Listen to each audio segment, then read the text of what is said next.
Hello, everybody, and welcome to this re-record of this week's Monkey Nut Punch podcast, which went down like a fucking bag of lead in the canal. Had so many fucking technical issues, and one, I need to test to make sure everything runs fine, and two, I also need to put a podcast out. Lots of nights, lots of stuff to talk about. Fortunately, during the technical thing, I fixed a lot of things, including Keith, who's no longer here. So I had to get a stand-in. He ended up killing Keith, which was the main problem. I sacrificed him to gods of technology, and everything started working again. Yeah. So yeah, no audience this week because no one knows that I was going live this evening. I just thought I'd give it a go and see if we could get some of these things done. So usually with Keith, I insult him, and then I turn around and say, "What's he been watching?" So I'm gonna ask you, what have you been watching? I've been watching absolutely nothing. I'm gonna be no help to you today. I saw the first episode of let me see, what was that? The Dune series? Dune Prophecy? Dune Prophecies, which was last year. Yeah. So you're all up to date, Yeah. Massively up to date. I'm up to date. Awesome. I'm a gamer. I'm gonna be no help to you. You realize that, right? Yeah, no, that's absolutely fine. Actually, to be honest with you, if you don't interrupt me, you'll probably be more help than Keith. Just saying. Okay. We are live though. I see that we're live, and yeah, we're live on both Twitch and YouTube. I've managed to get it fixed. I feel so proud of myself. I just hope this thing is now recording. If not, I can grab the VOD from YouTube and extract the audio from that. Anyway, thank you guys for sticking with us. So let's do our first story. I think this one's quite good considering the technical issues. Now we are fucked. Oh God, wrong page. So Slow Horses isn't slowing down. It's digging in. According to the Radio Times, season 6 will finally start unpacking Jackson Lamb's past, including his political compromises that kept him alive inside the British intelligence service. Exciting and dangerous because Jackson Lamb works best when he's a mystery. So, in Slow Horses, the main character is a guy called Jackson Lamb. You'd love him. He's a fantastic character. He's so acerbic and this, that, and the other. And it's great. If you ever watch any of the trailers where he talks to the people, I think I might have sent you one where he does the big speech at the end of season 1 where it's like, what was it? If any of you, so if everything goes to shit, I might not see any of you again. So this gives me one opportunity to turn around and say, what's it? You're fucking useless, the lot of you. Working with you has been my lowest point in a disappointing career. It's a fucking brilliant character.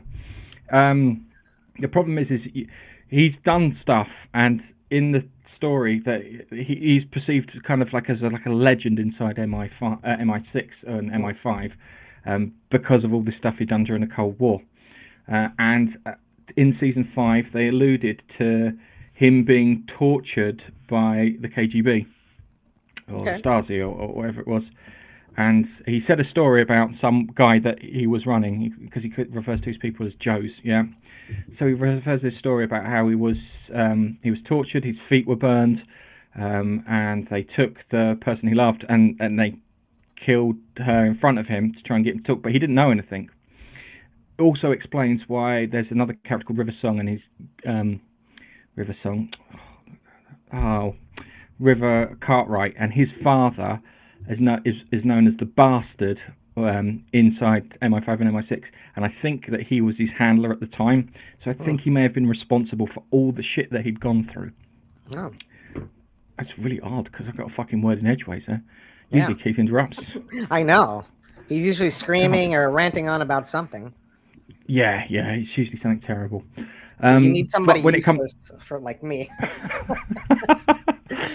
But saying that, the character's really good, and he's done some stuff. So there's another character called Standish, and she was this guy called Charles Partner's his secretary, and Partner was setting her up as a fall guy because he was working with KGB, but Lamb killed him and made it look like a suicide, and she blamed herself for it, and because she was an alcoholic, it was quite an easy kind of fit-up job.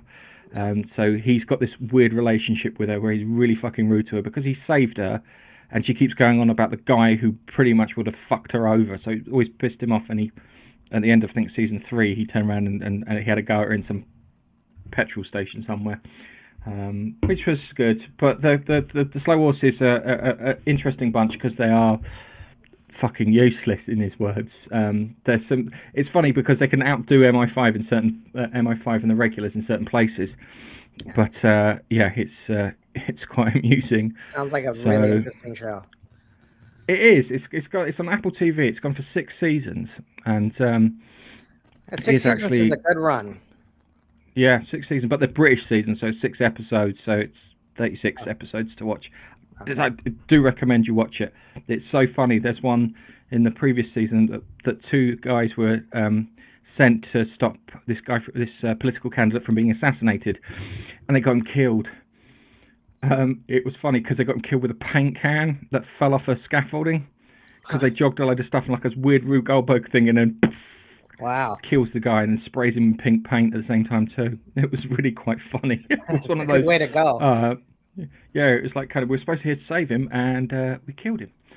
Wow. And they were very short, and Jackson Lamb figured out what they'd done almost immediately, and it's, oh, fucking hell, you're useless. Yeah, I gotta watch. It's great. It's really good TV. All right, so go through to our next story. This one. Put a ticket in and make a name gay! So this is Bob Iger. So Bob Iger has confirmed that Bob Iger has confirmed that he's going to step down as Disney CEO before the end of 2026. At this time, it sounds final. This isn't a crisis or a force of hand. It's a controlled handover trying to stabilize the company that spent years wrestling with the streaming losses, franchise fatigue, leadership whiplash, and shit Star Wars. The problem here is when the new guy comes in, unless you hear something along the lines of organizational change or refresh or something along those lines, you're going to find out that things are pretty much going to stay the same. Yeah. Unless all of a sudden they start shifting people in and out. And that the closest thing that we've got to that at the moment is the fact that Kathleen Kennedy's going to step away from her position. I hope it's for chemo. Like, oh, sorry. God, I just so... Sorry. I didn't Look, say it. It wasn't you invited me, right?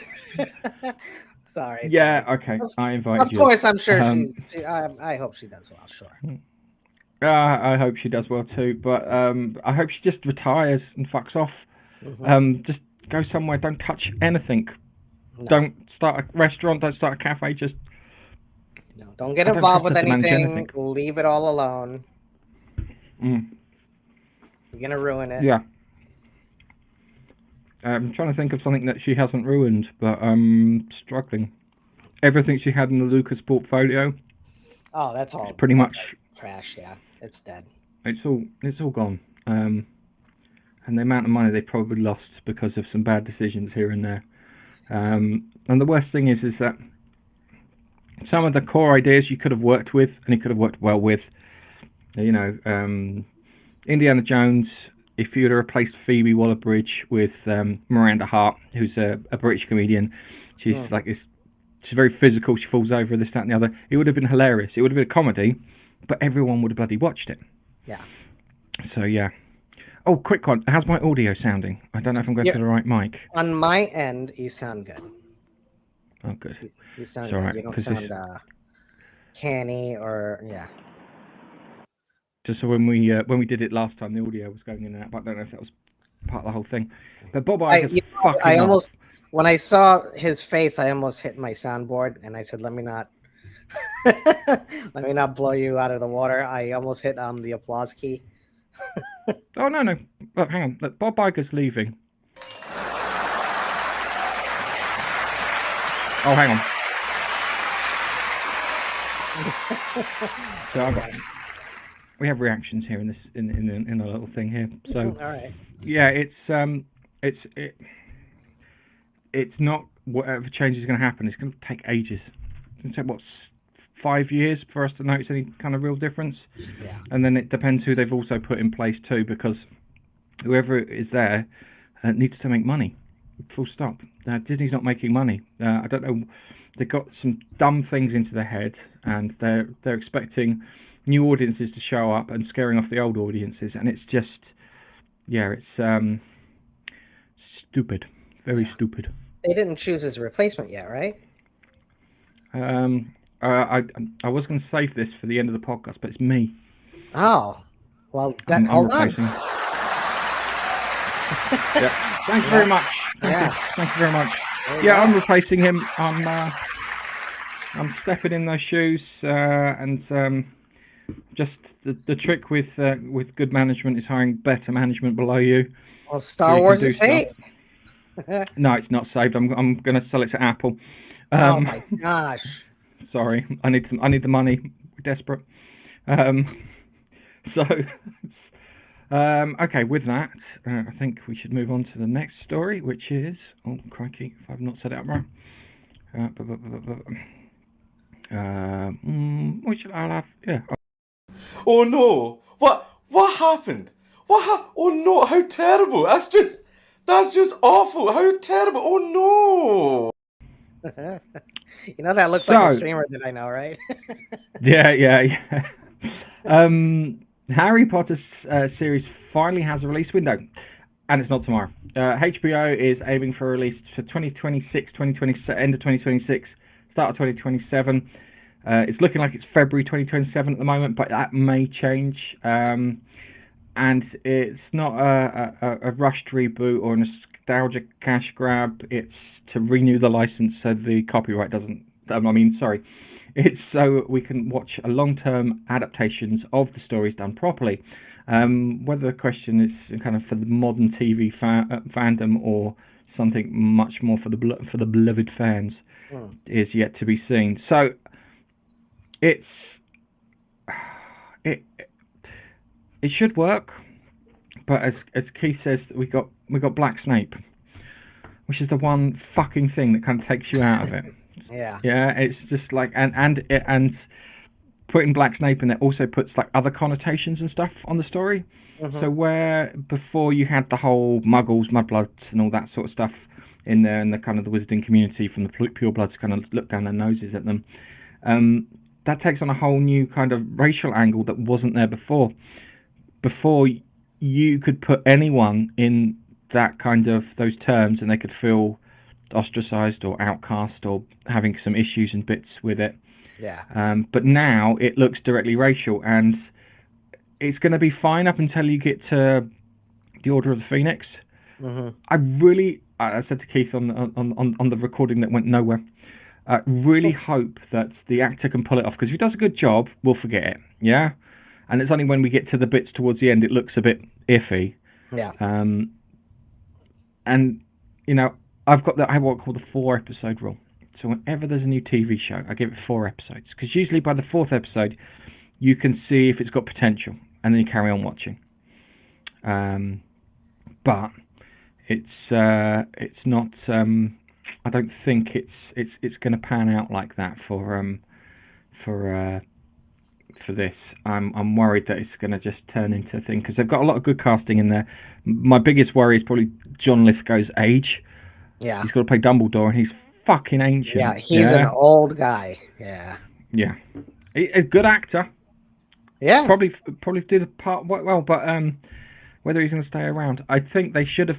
What they should have gone with, Jared Harris, who is Richard Harris's son. And because he could have played the part easy. And if you look at him, if you've ever seen pictures and what Jared Harris does, he looks like his father. He can sound like his father. He can pull the thing off as long as he's got a big white beard and a pointy hat. Not to be confused with the Ku Klux Klan. Everything should be fine. But the other thing too, John Lithgow's 80. Yeah, wow. He'll be. I do like John Lithgow. He is a funny actor.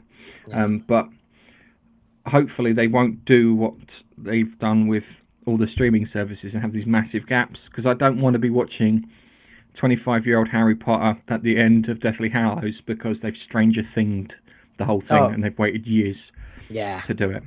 Yeah. So it's one of those things. So it should be good, he says. It should be good because it shouldn't be. It should be a really easy setup. But I don't think.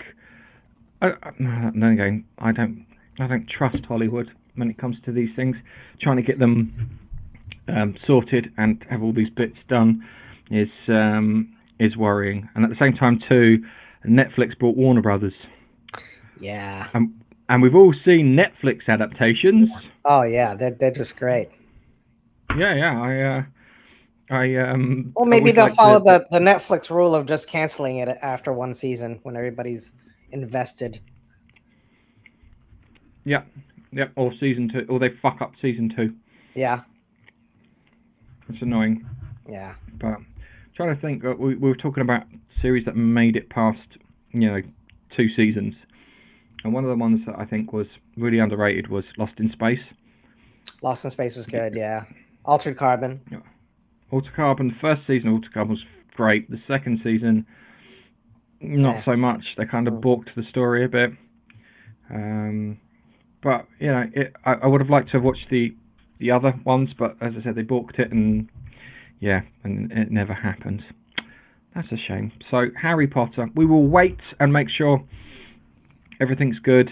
We will see how Matey plays Snape, which is our biggest concern, because as I said, if you can sell me on the character, then it's a win. Yeah. So sure.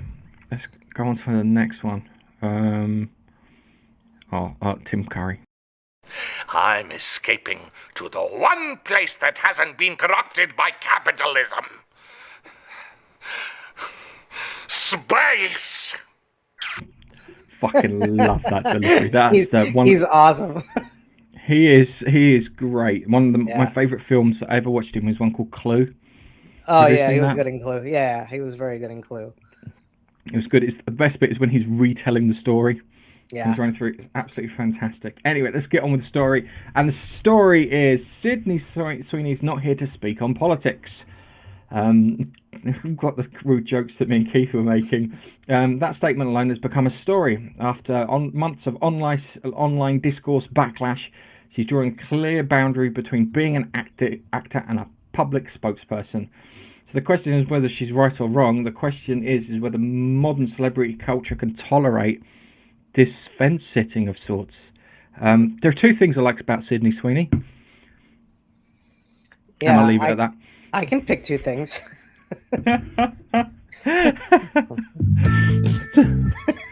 Sorry, all right. Sorry. I forgot you've got your soundboard. I forgot. Yeah, I forgot you've got your soundboard. It's very tempting to use. I won't use it.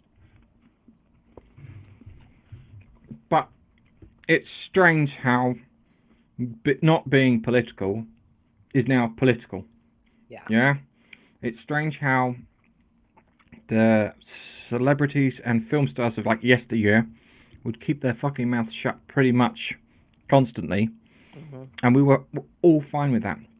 And I think it comes down to that Michael Jordan quote where he says, "Republicans buy sneakers, so why put them off?" Yeah. I'm probably mangling that quote for something chronic, but she might be really fucking liberal, and that's why she might be working still. For all we know, but she's kept her gob shut, which marketing-wise is fantastic. And trying to look at other actors that have done this, the only one me and Keith could pull out quite clearly was Henry Cavill. Yeah, he hasn't really said much about anything. Yeah, you're right. Yeah, he tries to be straight down the middle. I'll be honest with you, he's more into Warhammer than he is into politics, which isn't a bad thing. Yeah, he's a big gamer. Yeah, it's like I can't remember. There's someone else, a lady gamer that I know, who was really fucking thirsting over him when he did his PC build during COVID. She was like, "This is Henry Cavill and building a gaming PC." I was like, "Shall I get a mop and bucket?"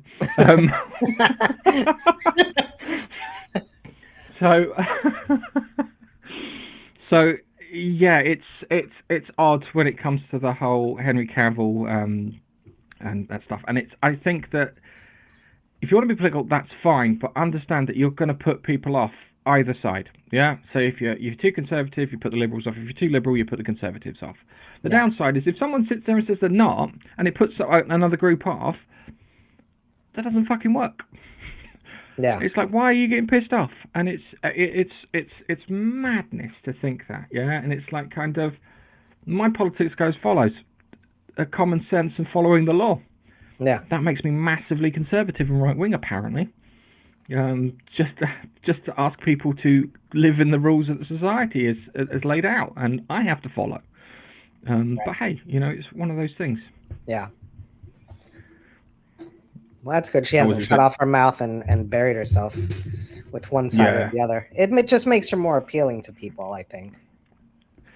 Yeah, and that's what kind of you want. And it's sometimes there was a mystique behind celebrities and whatnot. Yeah. It's like I don't know where it went, and it was like the most political actor I can think of is fucking Ronald Reagan, and that's only because he became president.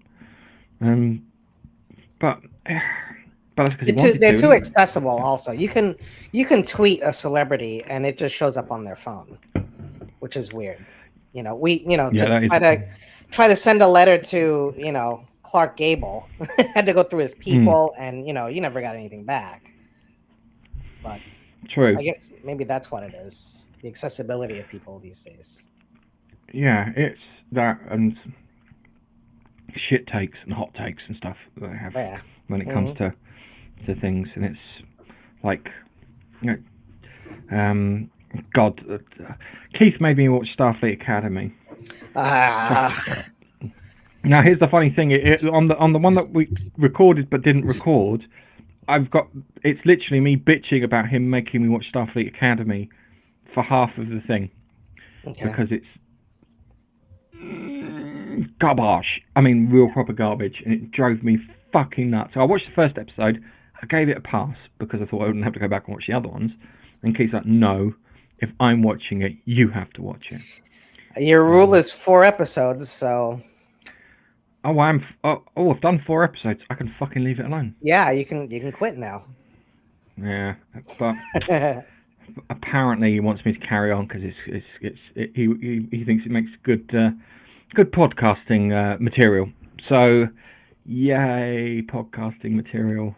Bye, mental health. Yeah. It's my 120 quid an episode. That's what it costs for therapy bills. For a good therapist. I don't want a shit one. I want one with a couch and a notepad and a set of glasses and maybe some underlying sexual tension. But hey, let's try and go on something a bit more. Say, hold up, wait a minute, something ain't right. We finally get our first real look at Henry Cavill's on set on Highlander. And more importantly, it's proof that this is a reboot that's actually happening. Director Chad Stahelski isn't shaping it up to be a winking nostalgia play. It looks grounded, physical, and serious. And it's great because we know that Henry Cavill can do swordplay. Yeah. Which is fantastic because he did it for The Witcher, and he kind of got his kind of shit together for that. So we've got that there. I'm hoping he's going to come out and go, we both talked, we both agreed on X, Y, and Z, and we both tried to make the best movie we can.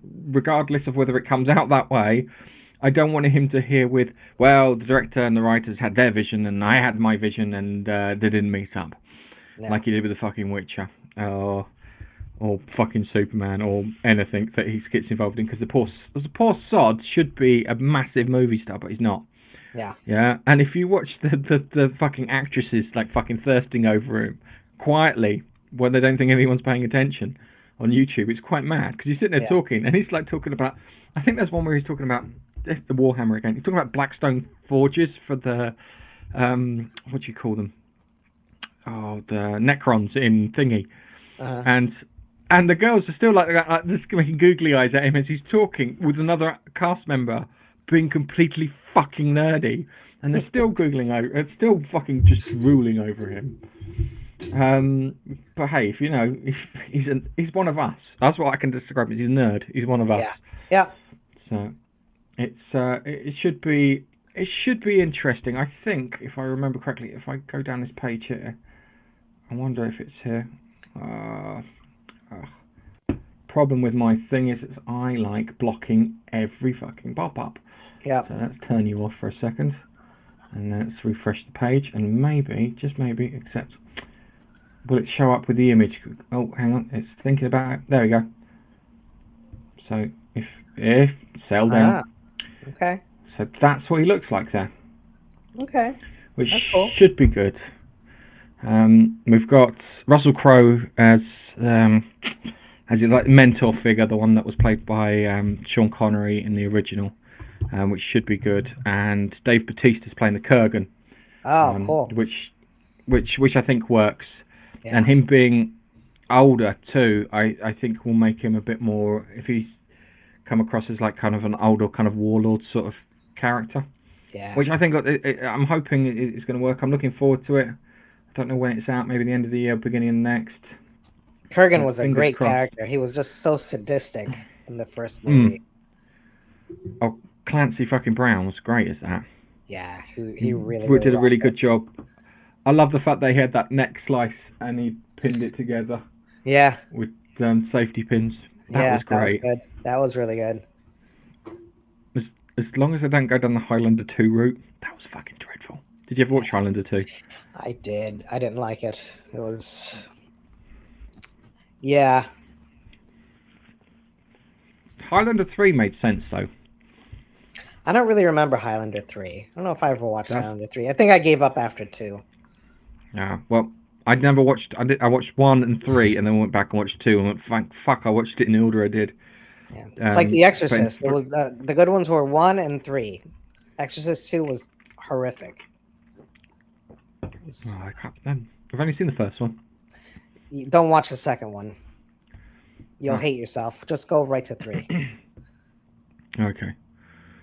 So yeah, it's hopefully it'll be good. Hopefully everything will be fine. I did like it. Yeah, in the third one there was some Chinese warrior who got buried in the side of a mountain, and he'd been there for centuries until he dug his way out. Which kind of made sense. It's like, did we forget someone? We killed one, but we didn't really kill him. We just dropped him at the bottom of the ocean. Okay. So that would have been that. So yeah, it's one of those things. So normally this is the bit where I go through the comments, but because we are, what do you call it? Because it's us. Look, How to Be a Stupid Gamer says, hey, yeah, I'm here. You're actually here. Yeah, I certainly am. Bifford popped in briefly. I'm going to talk about Starfleet Academy and the two gay dads. Nigel will be like, why didn't you invite me? And it's like kind of, I did this on the spur of a moment. I was thinking about doing this all day because one, I needed to test to see if the setup was working. Yeah. And two, I was planning on doing it on my own. But not talking to someone's quite difficult. What's up, Nigel? Let's see. So yeah. First film was great. So yeah, he liked Highlander, the first one. Yeah. Which was good. So he's just got what we've got. He's not watching Stargate yet. He's watching Deep Space Nine, which is the better ones of the Star Trek. Because the characters are so much more. So it's like kind of he's on season 6. I'm ahead of him. I think I've managed to get ahead of him. You know, I've never watched all of DS9. No, I haven't watched all of DS9 until recently. I'd skipped chunks because Keith and I were. What would happen is on VHS. Deep Space Nine will come out, and because Keith didn't have Sky TV, which is where it was broadcast, he'd buy it on VHS. We go to the local Chinese near him.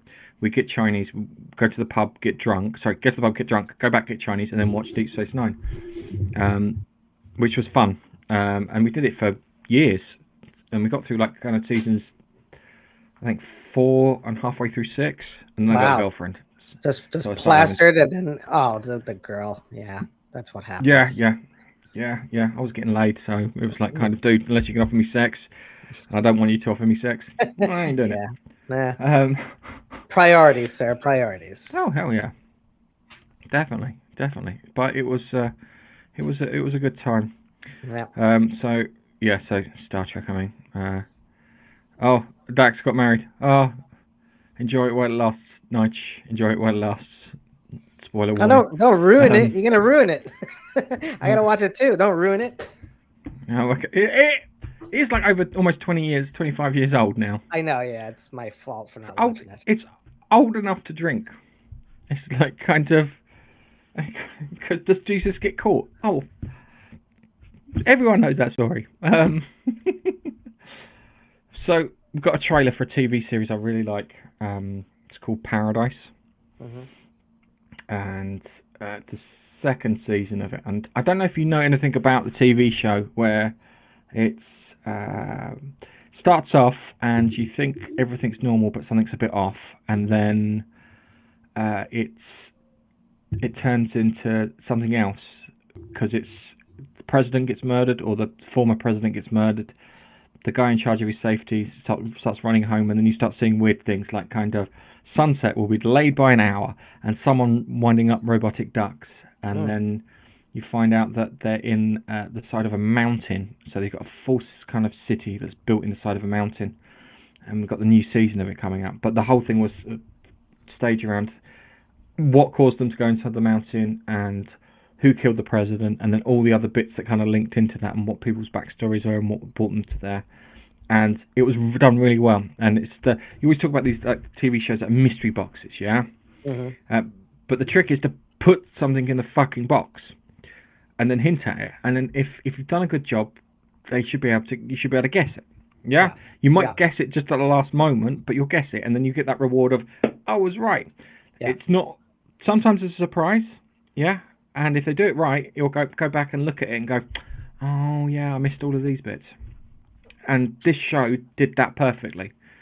In, I think, season 6, episode 7, I think it was episode 7, one of the best episodes that they did, they explained the disaster that got them there and who made it and who didn't make it and why they made it and why they didn't make it. And then it's led into who the killer was of the president and this, that, and the other. Absolutely fantastic. So, can you hear it? Yeah. 6 months ago, our lives changed forever. We don't have much time. Go. All major communication with the surface was lost. The world outside is no longer survivable. After everything that's happened, could my wife have survived? Could somebody be okay up there?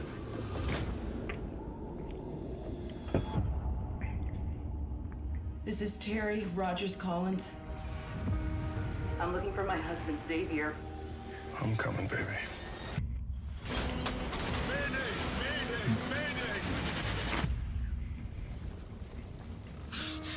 I spent the last 3 years in an underground bunker. Wow, so it's real. Yeah, it's real. What's it like? It's like before, only creepier. The longer we were down there, the more the scenes began to show. This bunker, there's something that nobody knows about. Something dangerous. Let's go get my wife. Out here, the little things will kill you. Are you compromising the safety of this bunker for your own personal gain? We have bigger problems. We're coming in, and we will end this. I promise you, people are built to survive. They are resilient. I'm going to do whatever it takes to protect what I've built. I came a long way to find my wife. So where the hell is she? I have a plan for all of us. It's never just about the bunker. So, Looks good. yeah, and it looks interesting because the whole thing was about everyone inside the bunker, and they were going, no, there's no survivors, and then they start getting radio signals and that because the survivors everywhere, and one of them turns out to be the main character's Xavier's wife, and his dad would be disappointed in the fact that he crashed his fucking plane because he was a pilot. It's actually the story between him and his dad is really sad because his dad was suffering from dementia and he was a pilot, and they had to ground him. Oh. And it's a really fucking sad episode where he says, "I'm sorry, you're not allowed to fly anymore," and his dad just stops talking to him because his dad fucking loved flying. Yeah. And it was one of those heartbreaking things where it just something that had to happen. You know, as I admit, it's a storyline, but people experience similar things in real life, and you could, and the actors sold it really well, and it kind of gave the show a bit more kind of emotion and heart than you'd normally get from most TV series. Starfleet Academy, as example. I'll go into that in a bit. No, please. I will go into that because Keith will be happening. And even Nigel said episode 7 was fantastic. Because in episode 7 you find out what caused it, and it's not a nuclear war, it's not global warming or the polar ice caps melting. It was a volcano. Yeah. It's a super fucking volcano. And when we found that out, because we were trying to guess what caused it, because they were going on about radioactivity and this, that, and the other, and the president, you watch the TV series, and the president who died, you only ever see him in flashbacks. And there's a bit where he's got the button, and to try and I don't know why they got into his head that if he hit this button, because everyone was going to nuke everyone. So he thought, well, if we nuke, he was told to nuke everyone first because everyone's going to start firing nuclear weapons at each other because the world's ending and this wave is now destroying city and city after each other. So they're going to try and destroy us. And you find out that he doesn't press the button, and he's been trying to help people all along, and you thought he was a bastard, and it's really fucking sad. And it's that twist, because you think he's a good guy, then you find out he's an arsehole, then you find out he's a bit more of an arsehole, then you find out his dad's an arsehole, then it comes to he was never an arsehole. And it just, that flip, and it's great characterization and writing, which it seems to be missing from TV shows. Yeah. Starfleet Academy. It's just driving me fucking nuts, that TV show. So in the 2-hour podcast, I did delay talking about Starfleet Academy for a good 40 fucking minutes. So what I talked about was 28 Years Later, The Bone Temple. Really good TV show, really good film. And it's weird because I watched it and I was like, okay, I walked out. And now I think about it, it actually seems better in like the after effect. Just recalling what happened, and it was a good watch. It focuses around this Dr. Kelso or Kelson or something, who has constructed this bone temple, like a monument to all those people who died from the rage virus from 28 days later. And he's got this weird thing where in the out in the world, the zombies have started forming like packs and hierarchies and whatnot. And each pack has an alpha, so it's usually a big fucker, like 6'4", and built like a brick shithouse, going around. And he has this one in the local area called Samson, big bastard. And what he does is, to stop him from murdering him, he shoots him full of morphine. So he gets about like that, shoots him full of morphine, and he passes out, and then the doctor goes on his way. The problem is Samson injured himself, came to the doctor, let him shoot him full of morphine. The doctor fixed him up, and then he realised he liked morphine, so he kept on coming back.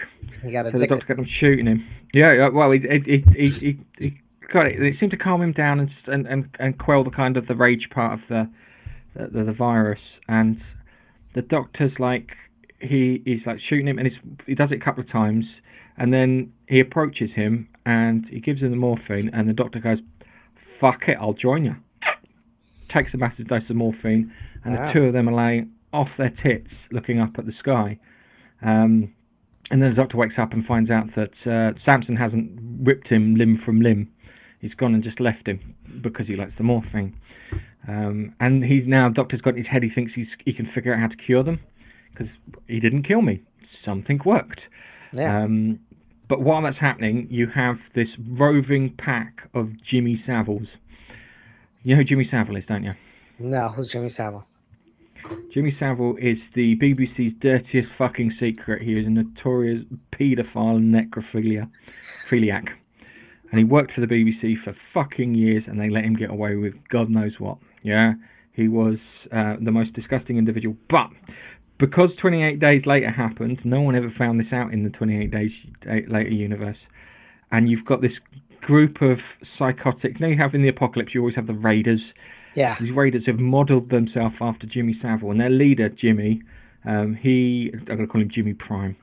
Jimmy Prime is invoking the name of the devil, saying, "Oh, Nick, this, that, and the other," and trying to get his little pack of people to go around and murder people and whatnot. Anyway, they get onto a farm.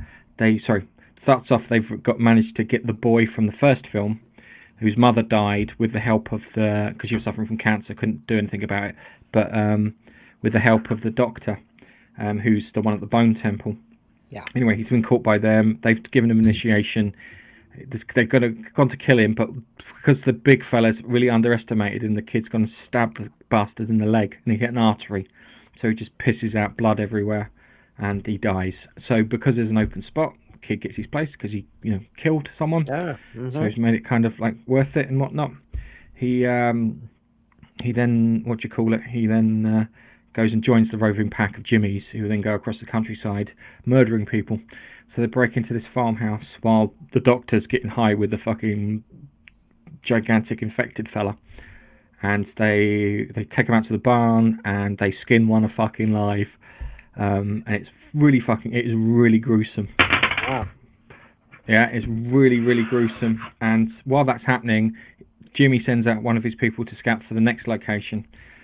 And because the doctor covers himself in iodine, so that way if blood or anything gets into him, it'll kill the infection so he doesn't get infected, he looks like a red man.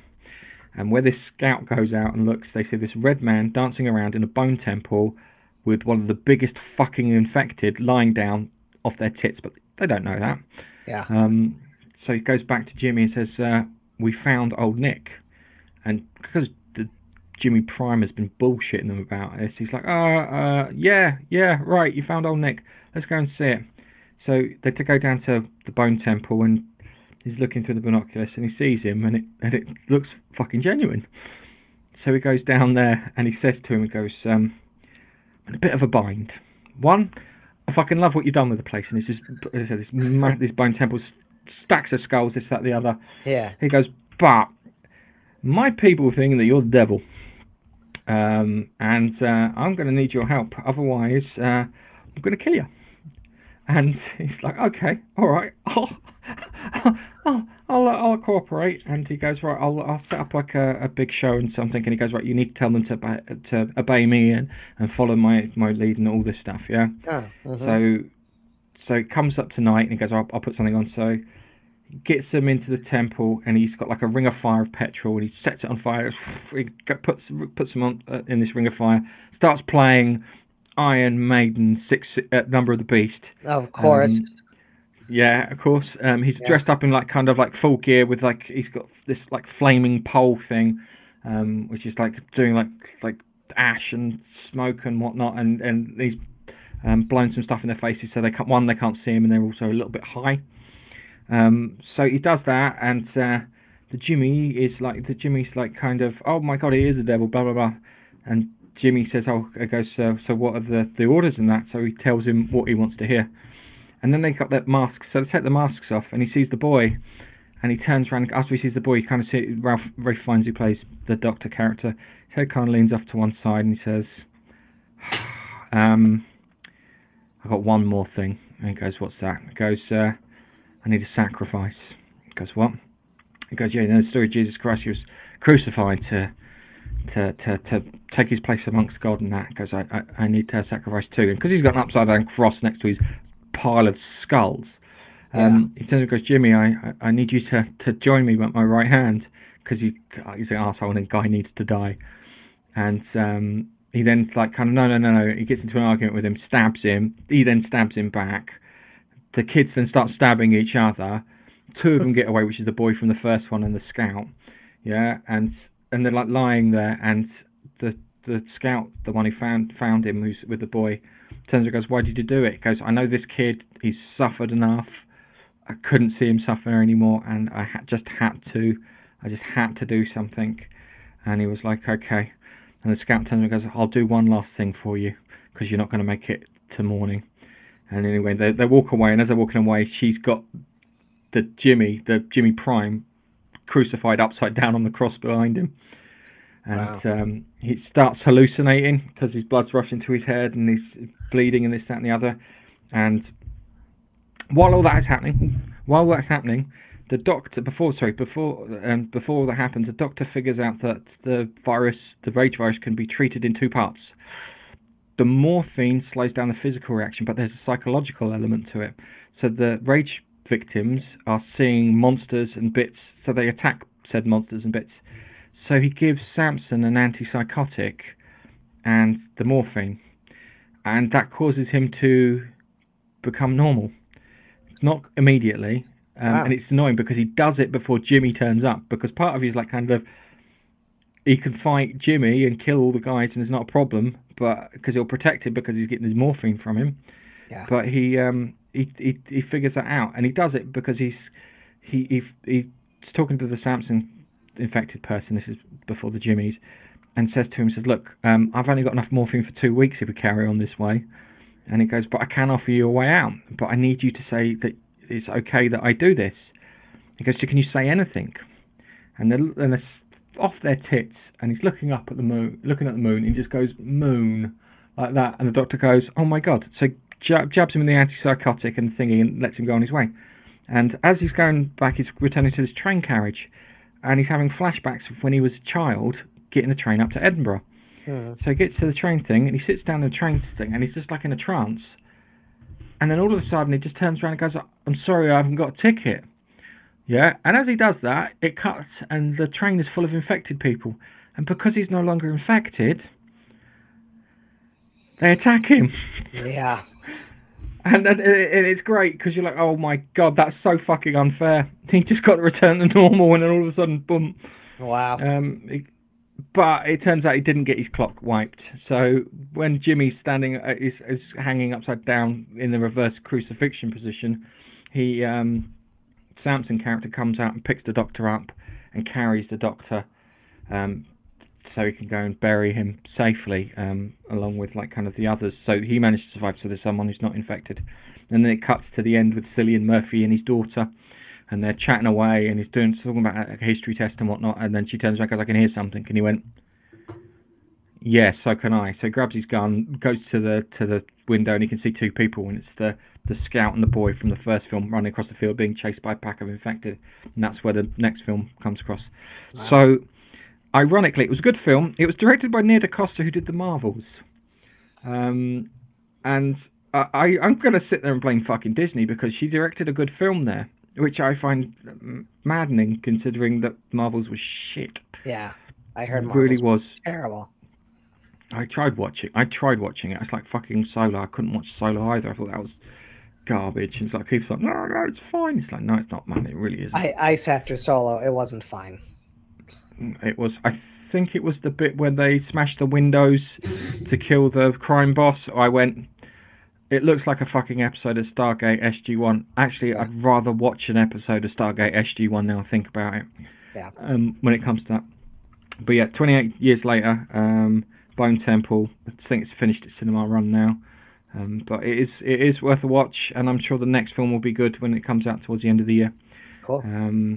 Which I'm actually looking forward to. And it's weird, because it's one of the things I talk about it, and it's like, I actually really enjoyed that. And it more so than I did the first one. I think the first one was sold you on a different type of film, something a bit bleaker, and a bit more action-packed, which didn't happen. Where the Bone Temple was a bit more, everything was kind of packaged the right way. So that was good. Cool. The other film that the other thing I tried to distract Keith with was Silent Hill, the film. So I went and go watch Silent Hill a couple of Sundays ago with my son. How was he's it? a big Silent Hill fan. I didn't see fucking terrible. It's fucking terrible. It was so bad. It was, both me and him walked out of that and went, no. It was a guy who understood the imagery but not the story. So the story is pretty much it's James Sunderland. He thinks he's going into hell to rescue his wife. That's the kind of precept that is. You don't know from a storytelling perspective that James Sunderland's wife is dead. You, from a storytelling perspective, don't know that he killed his wife. Yeah? Okay. And he feels really fucking guilty about it, and that's why Silent Hill summoned him there. They summoned him there so they could torture him with his demons and this, that, and the other. And they're not realizing that demons, that the things that worry you and get to you are the bits that show in the monsters of Silent Hill. No. Didn't get that in the first film that he did, and he still didn't quite get it now. But there was one thing I did like about it, and it was the end. So in Silent Hill, there are like multiple endings, but there's usually two key ones. Yeah, there's the good ending, which is the forgiveness ending, and there's the bad ending, which is the car in the lake ending. So when I played it, I got the good ending. Yeah, so the good ending is he kills the demons and stuff, and he kills this Maria, who is like the antithesis of his wife. She's like quite sexual. She's quite kind of this, that, and the other. She likes tormenting him. There's a great bit in the first game and even in the remake where she's chatting to him, and she sounds like his wife, and he thinks it's his wife, and then she very coldly turns around and goes, "I'm not your wife," like that, and it's like, okay, you've told me who you are, and that kind of that's really, and didn't have that kind of scene in there. Didn't have Eddie, who was a guy who was bullied at school, killed a dog, and he was on the verge of becoming a fucking school shooter until Silent Hill pulled him in. It didn't do the Angela story right. It's someone who'd suffered terrible fucking abuse, yeah, and because you suffered terrible abuse, Silent Hill had called her there, but because she wasn't responsible for it, and the demons weren't of her doing and not from her guilt, she got to go free from the place, which is a good scene. And it's a weird one because she goes up a staircase that's on fire, and it's weird because it's like you're in hell and she gets to leave. And it's quite really kind of good imagery, and it's done really well, and it's really thought through really well. But the fucking director, and I give it to him, the fact that he self-funded and he did everything he could himself, didn't get that, yeah, and it's really annoying. Anyway, going back to the endings, you get the two endings. You get the good ending, which is the one where she forgives you because she was suffering from cancer, and James's character was getting annoyed with it. He smothered her to death with a pillow, and she keeps talking about this videotape that they left in the hotel room, and you get that videotape, and it's the videotape of him murdering her, because at the time you don't know if you think that she died of something else, and you didn't realise that he's the one responsible for it. So all of a sudden, where you've had sympathy for this person, you don't have any sympathy for him anymore. You think he's a bit of a bastard. But in the good ending, she forgives you for that, and she says, "Look, you did me a small mercy, and you put me out of my misery." And then the bad one is the one where he drives into the lake. And at the end of the film, he had the bad ending where he drives into the lake. So the guy got the imagery, and clearly he got the bad ending when he played it. But what happened was, at the beginning of the film, it shows the two of them meeting at a bus stop where he was driving into Silent Hill and she was trying to get away from it. And he crashes into her luggage because he wasn't paying attention. And he picks up luggage and she misses the bus.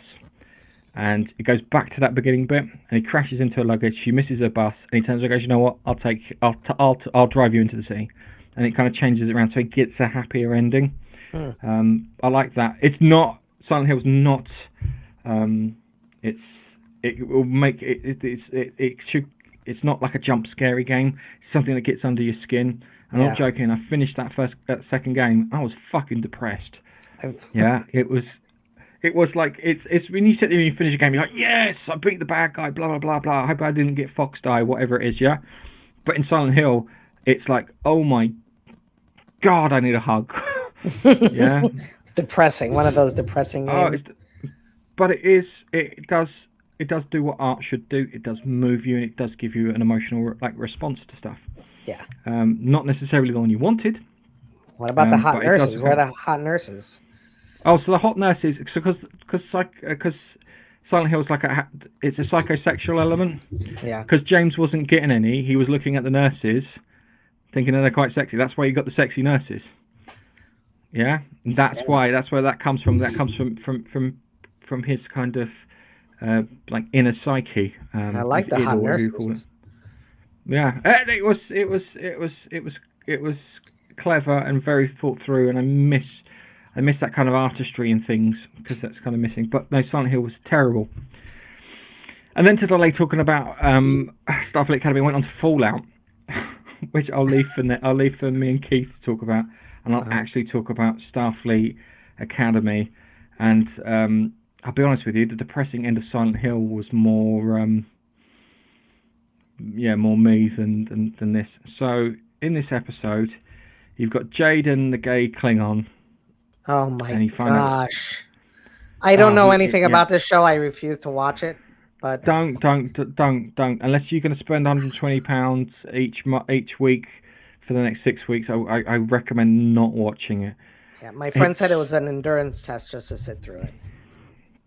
Oh my god, it's like kind of all right. You know about Star Trek, yeah? Yeah. You're not like deep into it. What's the Klingons' like primary like weapon? What's the weapon that they use? They're batleth, sure. Thank you. So in this, it's not a batleth, it's a bow. Because Klingons were renowned archers. They weren't up close and in your face and stabby. It wasn't. Yeah. It's between the batleth and the blade with the dagger with a on it. Yeah. Which I fucking love. Yeah. Klingons were always cool. They were, in my eyes, when I was a kid, they were black space Vikings who had one of the coolest ships in fucking sci-fi with the Klingon bird of prey. Yeah. That's how I saw them. Yeah. They did the Viking-y things, and they were kind of, and they were fucking cool. Yeah. They were absolutely cool. Sure. It's like they had the fucking theme tune come on, and Academy just destroys them completely. And it's so gut wrenching. So between Kurtzman and fucking Abram, or whatever his fucking name is, JJ should never work in Hollywood again. They destroyed lots of chunks of Star Trek. So in Star Trek 09, they destroyed the Romulan homeworld, followed by the Vulcan homeworld. And then that spills over into Picard, with the Romulan homeworld being destroyed. It then spills, and then they decide to do the same thing, but with the Klingon homeworld of Kronos. Yeah, they have this thing in Discovery. They call it the Burn, and it's the dumbest fucking thing ever. Yeah, they had some Kelpian. He lived near dilithium. He got upset one day, and it destroyed all the dilithium everywhere. Yeah. Now I'm a nerd, and I know that dilithium is used as a catalyst, not as a fuel source. Yeah. The fuel source is matter-antimatter. They're kept in the nacelles, and the reason they're kept in the nacelles is because it's fucking explosive, that shit. Yep. Yeah, and the idea is that you're supposed to be able to jettison the nacelles, and that's why they're kept away from the fucking ship. Along with the fucking need to be on the level so warp field can happen and whatnot. Yeah. But for some reason, in Star Trek, they thought that was the actual fuel. It doesn't work like that, guys. Everyone knows it doesn't work like that. And then they also forgot that the Romulans don't use dilithium because all their stuff is black hole singularity powered, and that's one of the reasons they can have the cloaking device and whatnot. Anyway, going back to it, there's a bit, and I tried not to watch any clips of anyone reviewing it online before I watched it, so I could form my own opinions first. And everyone who I watched online had a bug because they quoted the Drumhead episode, where it's like kind of with every thought and thingy sanctured, you forge a chain, blah blah blah. And they bollocksed it up completely. And they did bollocks it up completely in regards to telling a story. And it was just absolutely infuriating because they did that. Okay, they've got some characters in here, and it's like kind of... You had Data, yeah? Data was an android, and he was clearly made up to look like an android, and he was different. And then you've got this hologram girl in here, and I don't want to sound rude or anything, that the actress they picked looks retarded and ditzy. That's not what that's not what you want. You want someone who's going to be a bit kind of clever, someone who's got lots of kind of encyclopedic knowledge, book smart but not people smart sort of thing. They could have done that, didn't do that. They just did something that I actually find offensive character wise. Then you've got Cadet Cunty, who is like the team lead, and instead of like in Starship Troopers, where Rico gets made team captain, and he's like, he needs a second. So instead of being made team captain, goes, I'm going to need a second, going to need you, Dizzy, I'm not too into it. And it's like, all right, fair enough. And then Ace, Gary Busey's son, turns up to take that second spot. No, nothing like that. She's just cunty all the way through, and it's like, what a bitch. Sorry. So it comes back down to this, and the Klingon, instead of being Klingon and having, say, anger issues, maybe some self-control issues, has a panic attack and starts crying because he has to do public speaking. Oh, come on. You think I'm joking? Oh my gosh, are you serious? No. Sorry, yeah, I'm serious, but no, I will. Yeah, he does that, and it's. Gosh, what are they doing to Star Trek? So, if you said I want a Klingon character, and I want the Klingon character to be a doctor, a healer sort of character, I would turn around and go, right, okay, what I'm going to do is I'm going to sit there and say this Klingon has decided to take on the greatest adversary of all time, death. And he's going to beat him using medicine and science, yeah? And he'd be giving like big long speeches about how, he can do X, Y, and Z, and he will keep death at bay because death is the one that claims all the Klingons, yeah? Right? And he's going to stop that from happening. That would have been the thing, yeah? I would have had it too that he has these little bits where he looks like he's calm, and then he loses his shit. So he's like all of a sudden just breaks out into a rage, like the Incredible Hulk style thing. I wouldn't have had some effeminate looking, I feel sorry for the poor actor who plays the part, some effeminate Klingon who's scared of this, that and the other, and such. Maybe you could have had a timid Klingon, but you would have had his parents. But the long and the short of it is not only did they destroy that one Klingon character, they destroyed the entire Klingon race. So the entire Klingon race was fucked over because of this burn thing. They're all now, everything's a fucking refugee allegory now. It's pissing me off. Yep. It's gone from trope to cliche, and it's crap. Yep. Yeah? And it's like the Klingons are now living in huts, and he's got 2 dads and 1 mum. That doesn't sound very fucking Klingon to me, yeah? Klingons are going to be having lots of bitches, yeah? You know this, yeah? Oh, yeah. If you're in charge of the house, yeah, you're going to have 6 bitches on the go at once, right? And you're going to be impregnating them every opportunity you can to reinvigorate the Klingon race. Yeah. And no, he's got 2 dads and 1 mum, and the mum now looks like she's menopausal. So there's no more kids. So their house is fucking finished because it's 2 dads, 2 boys, and one of the boys is gay, and the other boy is dead. So they're fucked. So they've got that, and he's got to do a debate class because of Robert Picardo says they have to, and he doesn't want to do a debate class, and he's going to debate his mate. And he's going to do it on the ethics or thingy of being Klingon. And he's desperate to kind of show that he's kind of Klingon, and he wants to meet all the kind of standards and this, that, and the other. And it comes to a bit where he's like having an argument with his dad, and his dad misses a creature, eagle, I'm going to say. And because he doesn't shoot the eagle with a bow, and it's just melodrama bullshit, and it's not proper Klingon stuff, yeah? Klingons are like kind of, we fight, we get drunk, we fuck, we wake up, we fight, we get drunk, and they go through it there. And it goes through there too. And sorry, Biffa, because he's in the comments, yeah?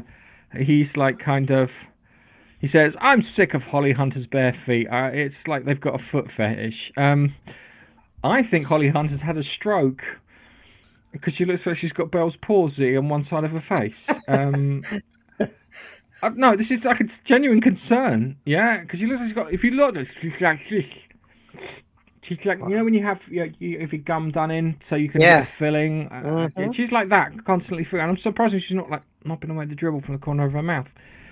And the other thing too is they put filters on her face to try and reduce the wrinkles, and it's really fucking obvious in places.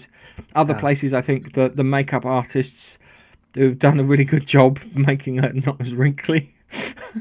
Do they light her up really, really bright? Oh, in places, yeah. And some of the stuff they come up with is dumb as fuck. And I try not to pick on the dialogue because I've tried writing dialogue and I'm fucking terrible at it. But I still think I could beat them. So it's, yeah, I don't... So the long and the short of it is the Klingons don't have a homeworld because it blew up. They're all now refugees who don't live anywhere, and because the Klingon, it's really, how can I put it? It's really patronising in a really matriarchal way, I think. Oh, look at the little Klingons! Oh, they're not good. Yeah. Oh, the little Klingon hurt himself. It's like that shit, and I'm like, So they come up with a plan to try and get the Klingons a homeworld. So there's a spare planet going, yeah? In the old days of the Klingon Empire, the Klingons would have gone, we're fucking having that. Mm-hmm. We put a bar there, fucking fighting arena there, castle there, because we're on a fucking whale of a time, yeah? And you ain't going to stop us. And they have to persuade the Klingons to take home because they don't want to give them charity from the Federation, yeah? And then they have to fake a fight with them because Jaden turns around and goes, the Klingons want to fight and this, that, and the other. And I'm like, I remember the days of Deep Space Nine where the Klingons teamed up with the Federation to kick the shit out of the Dominion and the Cardassians. And that was great. And even the Romulans popped in there to help out. And now they've just been reduced to a hunter-gatherer tribe at the edge of space, which pisses me off no end because I like the Klingons. Yeah. I like the Klingons more than the thingy. My favourite character in Deep Space Nine is a guy called General Martok, yeah? And General Martok's great because he's a proper Klingon. He helps Worf out, joins in the battles and whatnot. He loses a fucking eye because of the Dominion. He's pretty much there. He has his little kind of wobble, and he gets himself sorted. And he's one of the characters I really like, along with like another one called Wei Yun, who's one of the bad guys. And they just fucked them. And they fucked them so badly. And I know what it is. It's because they all of a sudden they think that masculinity is bad, and they don't realise that in Star Trek they tend to get an alien race and they exaggerate a big part of that alien race and use that as a mirror for us to look at our own humanity with. Yeah. Yeah. So the Borgs are the fascists. Yeah. The Klingons are that kind of like warrior kind of race, like the Vikings and whatnot. The Romulans are the sneaky, suspicious kind of East Germany, Stasi, KGB, World War II sort of people. Mm-hmm. You've got the the Vulcans. Sorry, they're supposed to be like that, but they are based on the Roman Empire. That's the bit I missed out. Based on the Roman, and you got the Vulcans, who are based on the Greek kind of historical bits, and it just kind of worked, and it's like I'm not the biggest Star Trek fan. Keith will tell you I'm not the biggest Star Trek fan. I've watched them. I can recall stuff verbatim because I've got a weird nerd brain that does that stuff. But this is just it's just painful from a storyline perspective. Your description is painful. Sorry, it is. We should watch it. It's more painful. Keith owes me. I feel bad for Kern's Worf. Oh my god. I like Kern. Yeah. I like Commander Kern. He was awesome. Was that the one played by Tony Todd? Yeah. Yeah. Sorry, I couldn't remember. I'm sure it was Tony Todd. Yeah. But it's just no. You could have done so much more with the Klingons. I would have had them that they would have been a pest. I would have had it said that the Empire, if you said, right, you have to have the Empire filled, what happens to the Klingons? Okay, well, they're a warrior race, they like fighting. They've turned into like raiders and space pirates along this edge of space. Yeah. They refuse to settle. They're all these little disparate, where there are houses now, little tribes, and someone needs to come and unite the tribes, and you could do like a Kalis-style story, and maybe resurrect Worf through... Space Somalians. Yeah. You could have done a Space Somalians, but more pirates, and they could have been a bit more, fun. Yeah. But no, we can't do that. We can't do that. We can't have nice things. Everything has to be destroyed. Everything has to be broken down for the modern audience. And I really, really don't know why they didn't cancel this and do it as a tax write-off. They could have done quite well. I don't think it's going to go very write-off. long. I really think they're going to end up canceling it. Everybody hates the show. But they filmed 2 seasons of it already. Did they really? I thought they just did the first season. Nope, they did 2. Jeez. Yeah. Well, good luck with that. Yeah. Good luck with that. But hey, we've still got the original ones. I just hope they remaster Deep Space Nine and Voyager so we can watch in 4K, which would be good. But all I can say after watching that is I fucking hate you, Keith. I hate you so much. I really do. I told you that on Sunday, but it never recorded, so there's no evidence of it. So now there's complete evidence that I hate you for making me watch Starfleet Academy. I gave it a pass because I thought I'd never have to fucking watch it again. Alright? And actually saying that first episode looks like a fucking masterpiece in comparison to this shite. I'm waiting for them to... Cisco's in. Apparently Cisco, Deep Space Nine references all in the next episode. They're going to ruin it to the point that I'm going to fucking have to take blood pressure tablets after I finish watching the damn thing. My goodness. And I just want Cisco to come back, yeah? And have you seen that video of the guy just slapping everyone at the barbecue? Yeah. The two kids start fighting. I want Cisco just to turn up. He like pops out of a fucking wormhole in there and just starts slapping them all. Yeah. Just working his way through to Holly Hunter. He goes, just finishes her off. I'm not that lucky. Should have been primitive but technologically. I think they should have been a bit more conquery. They should have been a bit more kind of aggressive. But hey, they should have made them just pirates that hang out in asteroid fields waiting for an unsuspecting ship to fly by. Yeah, and that could have been, because that would have made them like enemies. That would have made them good enemies and stuff. And at the same time too, because if they didn't have a home world of sorts, giving them a home world might remedy their piratey behaviour. Yeah. Maybe. And that would have been great. A fucking bird of prey with a skull and crossbones painted on it in red. Yeah. I love that.